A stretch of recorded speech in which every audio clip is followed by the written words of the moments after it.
అది 3 టర్మ్సే. ఇప్పుడు దీంట్లో మెన్షన్ చేసిన దాని ప్రకారం ఈ నెలలోపు ఇవ్వకపోతే ఫిబ్రవరి ఇది అయిపోయింది, మార్చి 31 లోపు ఇవ్వబోతే రెండో ఏడాదిలో కూడా ప్రజలు మోసం చేసినట్టు రైతుని. అంతే కదా, 14,000 అన్నారు పోనీ చివరికి. ఆ 14,000 ఇప్పుడు 2 విడతలేక వేసింది వీళ్ళు. 3వ విడత వేయాలి కదా. 3వ విడత కనుక ఏప్రిల్లో వేస్తే ఈ ఏడాది ఒక కిస్తీ ఎగ్గొట్టినట్టే కదా. ఫస్ట్ ఇయర్ 3 కిస్తీలు ఎగ్గొడుతుంది, రెండో ఏడాది ఇప్పటికి ఒక కిస్తీ ఎగ్గొట్టినట్టుంది ప్రజెంట్. అదేమన్నా మార్చి 31 లోపు ఇస్తే ఈ ఏడాది ఖాతాలోకి వస్తుంది. ఏప్రిల్లో ఇచ్చేటైతే నెక్స్ట్ ఆర్థిక సంవత్సరం ఖాతాలోకి వస్తుంది. మరి ఏం చేస్తారో చూడాలి.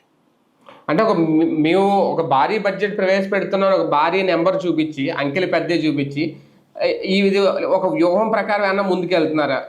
ఓన్లీ అంకెల క్లారిటీ బడ్జెట్ అయినా వరుసగా ఇది కూడా మూడోసారి అనుకుంటా. అంకె ఎప్పటికప్పుడు ప్రభుత్వం మారినప్పుడైనా లేదా ప్రభుత్వంలో ఉన్న ప్రతి ఏడాది పెంచుకుంటూ పోతారు, ఇది కామన్. రియాలిటీకి అనుగుణంగా ప్రజల్ని కన్విన్స్ చేయలేరు. ఇందులో అప్పుది ఒకటే అతి పెద్ద బయటపడిపోయింది. ఈనాడులో వీటిలో రానియకుండా చర్చ రానియకుండా చూశారు, కానీ పాప ఆంధ్రజ్యోతిలో తొందరపడి రాసేశారు. 2017 నుంచి ఉన్న అప్పుల లెక్కల్లో వీళ్ళు చెప్పిందంత పచ్చాబద్ధం అని అందులో కూడా తేల్చేశారు.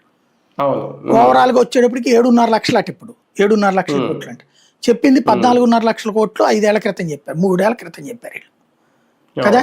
3 ఏళ్ల క్రితం చెప్పిన 14.5 లక్షల కోట్ల అప్పు డబ్బులు ఎక్కడికి పోయినాయి? ఇప్పుడు పచ్చాబద్ధం చెప్పారు అక్కడ. అంటే మాటలకి చేతలకి పొంతనే లేదు.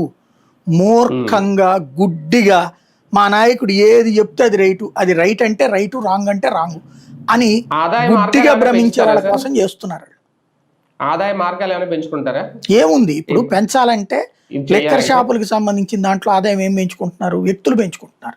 ఇసుక వ్యక్తులు పెంచుకుంటున్నారు, మైనింగ్ వ్యక్తులు పెంచుకుంటున్నారు, చివరికి ఇండస్ట్రియల్ ల్యాండ్స్ కూడా వ్యక్తులు సంపాదించుకుంటున్నారు. ప్రభుత్వానికి ఏమొస్తుంది? నిజంగా వీటన్నిటి ద్వారా 1000 కోట్లు ప్రభుత్వానికి ఆదాయం రాగలిగినాయి, అయ్యి చేయట్లా. ఇంకేం చేస్తున్నట్టు వీళ్ళు? మనం కష్టపడి ఏమన్నా రూపాయి సంపాదించుకుంటే మన దగ్గర వసూలు చేసే పన్ను తప్పించి వీళ్ళు కొత్తగా సాధిస్తున్నదేం లేదు.